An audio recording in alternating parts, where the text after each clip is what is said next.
আপনি দেখছেন news now, আমরা জানি কোনটা খবর।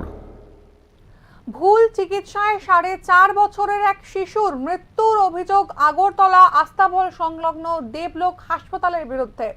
আবারও জানাই যে ভুল চিকিৎসায় 4.5 বছরের এক শিশুর মৃত্যুর অভিযোগ আগরতলা আস্তাবল সংলগ্ন দেবলোক হাসপাতালের বিরুদ্ধে। শিশুর মৃত্যুর ঘটনায় উত্তেজনা ছড়িয়ে পড়েছে হাসপাতাল চত্বরে।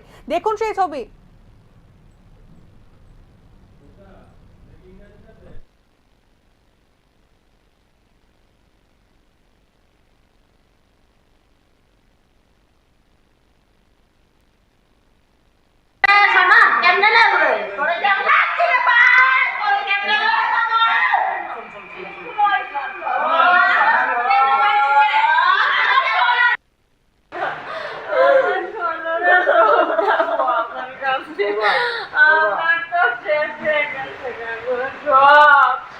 মোবাইলটা ভিতরে যায় না।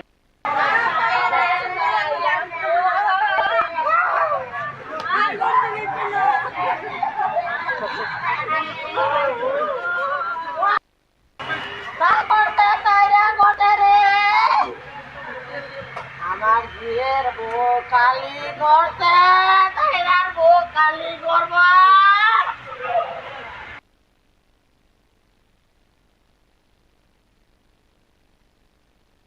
ঘটনায় শিশুর এক পরিজন জানিয়েছেন, হাঁপানিয়া হাসপাতাল থেকে শিশুটিকে শুক্রবার দিন ট্রান্সফার করে দেওয়া হয়।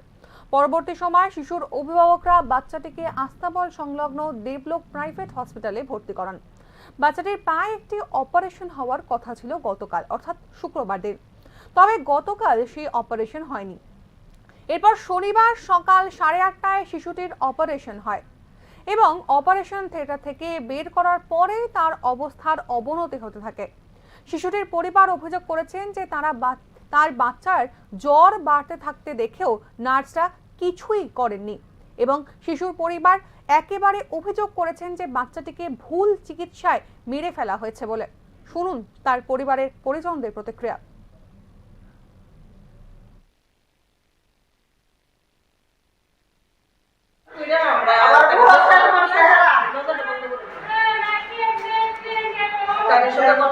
তারপরে আমরা তাইলে রাত্রেবেলা কিভাবে করে শনিবার নেই না গত পরশুদিন বৃহস্পতিবার দিন শুক্রবারে আমরা রাত্রে 11টার সময় ওইখান থেকে রেফার নিয়ে এখানে হাবানিয়ার থেকে তাহলে তো সেখানে ভর্তি করে কালকে অপারেশন হইব।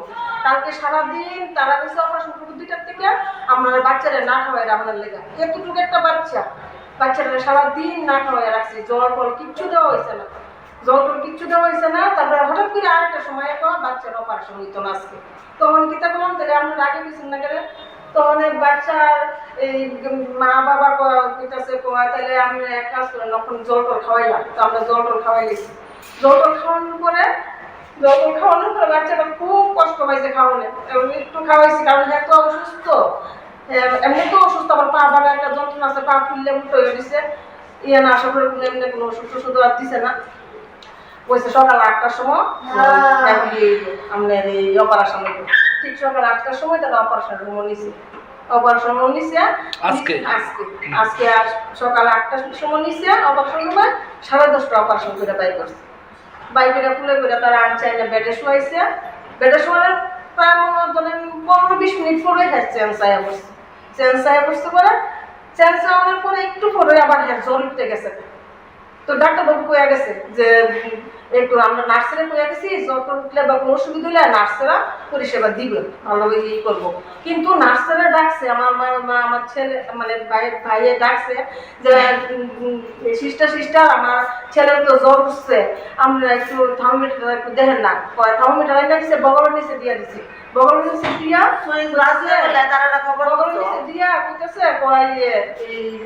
দেখেন সিস্টার জ্বরটা কতটুকু, আমি তো বুঝতে পারি না। সিস্টাররা বলে কি মোটা ভাবনা কথা বলে দিচ্ছে। আমার ভাই আয়া বসছে। হ্যাঁ, তো এখানে তো আমরা সুখের লেগে প্রাইভেট নার্সিং হোমে আইছি। তো এই সুখটাই যদি না পাই যদি করি তেমনি ওই আমরা বাচ্চার কি দাম? বাচ্চার এই বিষয়ে দেবলোক হসপিটালের ম্যানেজারের কি প্রতিক্রিয়া শুনবো।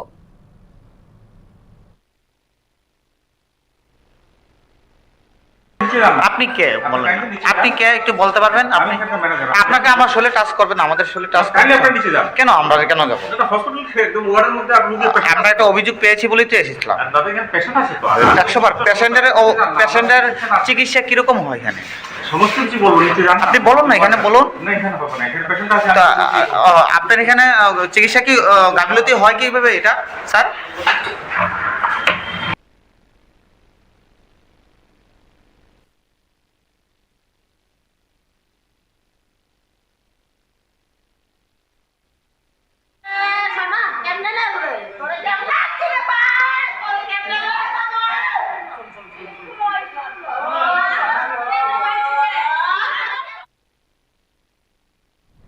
রাজ্যের আনাচে কানাচে ব্যাঙের ছাতার মতো গজিয়ে উঠছে প্রাইভেট হসপিটাল, কিন্তু সেখানে নেই ন্যূনতম সঠিক পরিষেবা। এক কথায় বলতে গেলে পরিষেবা একেবারেই নিম্নমানের। গতকালই রাজ্য সরকার একটি নির্দেশিকা জারি করেছে, যেখানে বলা হয়েছে যে এখন থেকে কোনো সরকারি চিকিৎসক প্রাইভেট হসপিটালে গিয়ে চিকিৎসা করতে পারবেন না। সেক্ষেত্রে স্বভাবতই একটি প্রশ্ন উঠছে, তাহলে প্রাইভেট হসপিটালগুলি ঠিক কী পদক্ষেপ নেবে এই ব্যাপারে? কারণ প্রাইভেট হসপিটালগুলির ক্ষেত্রেও অধিকাংশ সময় দেখা যায় তাদের ব্লাড ব্যাংক নেই, কোনো পরিষেবা নেই কোনো সুপার স্পেশালিটি ডক্টর। তাহলে সেক্ষেত্রে কি এ ধরনের ঘটনা কাঙ্ক্ষিত? যে পরিবারগুলি সন্তানহারা হচ্ছে তাদের কি দোষ ছিল? তারা তো পরিষেবা পেতেই প্রাইভেট হসপিটালে এসেছিলেন। এই গোটা ঘটনায় যে শিশুর পরিবারটি স্বজনহারা হলো, তারা এই হসপিটালের বিরুদ্ধে সঠিক তদন্ত চেয়ে দোষীদের শাস্তি চেয়েছেন।